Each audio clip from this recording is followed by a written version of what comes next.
Welcome to another edition of the Muscle and Strength Podcast, where we provide you with the tools you need to build the body you want. Learn how to achieve your physique and fitness goals with expert advice on training, nutrition, and supplementation from natural bodybuilders, trainers, and industry experts. And now, here's your host, Steve Shaw. For those listening, we're speaking to John Quinlan, who is a bodybuilder and an ex-professional wrestler. John, could you tell us a little bit about yourself, a little bit about your background? Yeah, I mean, my general background, I've always been in fitness since I was a young kid. And when I was in college, and I went to St. Louis University, played some baseball, and all my friends down there were into bodybuilding and working out and fitness. So I started hanging with those guys and kind of made the transition from baseball into powerlifting and the powerlifting thing. And I went to Springfield College when John Cena was there, and a few other guys were there, and started training and picking up a lot of advice from those guys. And then, for fun, it was recreational. Did some North American bodybuilding shows in '98. I won a few of those, and that was all a real good experience. And then from there, went to the pro wrestling, which I did for 3 years, and that was cool. I did that till about 2002, and I've actually done some modeling over the years as well, which actually just had a shoot last month. So I'm always trying to stay pretty active in the fitness world. So but that's pretty much it. Case in point, man. It's those really three things: the bodybuilding, the pro wrestling, and the modeling, which were really good to me over the years, and I can't complain. I met a lot of cool people through those experiences, and there's a lot of good memories there. I really can't complain.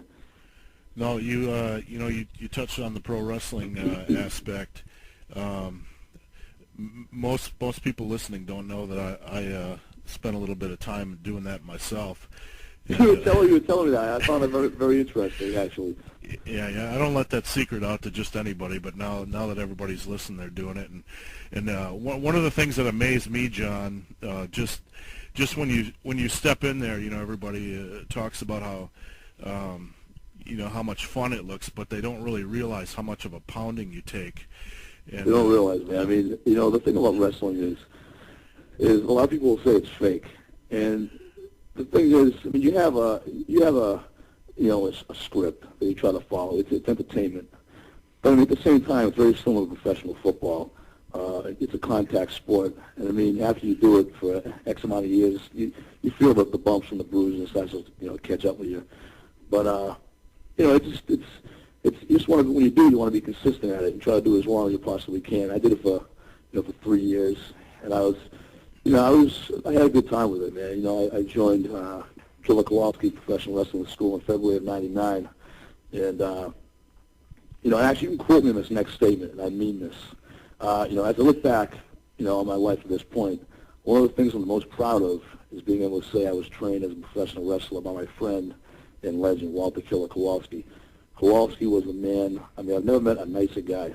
I'm just trying to think of things off the top of my head. That he used to have night blindness, and he actually couldn't see at night. So a lot of times he'd have guys driving the shows, and I had the honor to drive him to many shows at night. Him and his girlfriend Teresa, and many times he wasn't a technical guy, so he used to put CDs in his Explorer, and he used to have "Oh Danny Boy" in his radio, and it would play over and over and over again. So you go in and say, I went to Maine, driving, say, New Hampshire or Maine, and just nonstop, "Oh Danny Boy," over and over and over again for like 6 hours, man. It's like, you're killing me. I say, Walter, can I take this out and scream at me? And give me the claw hold right there in the car. And I'm like, okay, all right, you're still the man. We'll leave it in. But yeah, it was, a lot of good memories about Kowalski there, and he was definitely the living legend. So, I mean, there's a lot of things.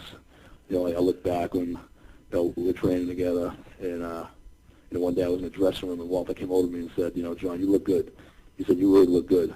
And I mean, that was really something to me. The killer, the legend of pro wrestling, telling me I look good. I mean, Kowalski was the man, and for him to tell me that meant a lot. And honestly, I was blessed to have him in my life. So, and now he's passed.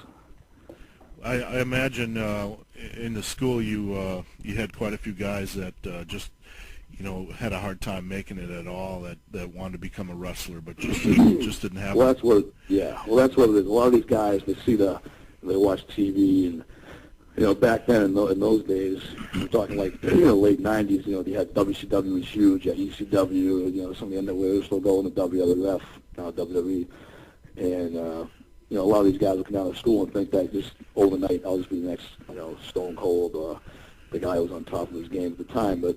You don't realize all the bumps and the bruises and the pain and the working out and the dieting and the nutrition, the lifting that goes into it. And the guys they fall like flies, But I mean, it was, to me, it was an honor to be able to train with some of these guys when I was down there. I mean, some of the people off the top of my head that I trained with was April Hunter. She was a big, female model, Sure. Very talented woman. I was very impressed. I was able to work with her and do some. She was in a couple of videos I was privileged to, be part of. Slick Wagner Brown, one of the best technical wrestlers I've seen, who's down. He's affiliated with the World Wrestling Federation now. Aaron the Idol Stevens, who I wrestled quite a few times. He was an amazing guy, cool guy. I had quite a few matches with him. He helped me through a lot of matches. Real nice guy. Brian Day. This guy Brian Day was 6'5", 300 pound, fifth degree black belt in Taekwondo. He was down there. Jerry the Boston Brawler Bowser. Benched, 600 pounds. Kind of took me under his wing when I first got there to show me the ropes. Louis Ortiz, he was one of the best technical wrestlers I've ever seen in my life. And I mean, the last guy off the top of my head, I can think it was the coach down there, Mike Hollow, who was really cool. And I can think of it, he used to get on me at times. But, now that I look back on it, I mean, he was doing it to make me a better athlete and a pro wrestler. But, I mean, Hollow was a very talented worker in the ring. And he'll always have my 100% respect as a man. He was such a good teacher, but he was great at what he taught.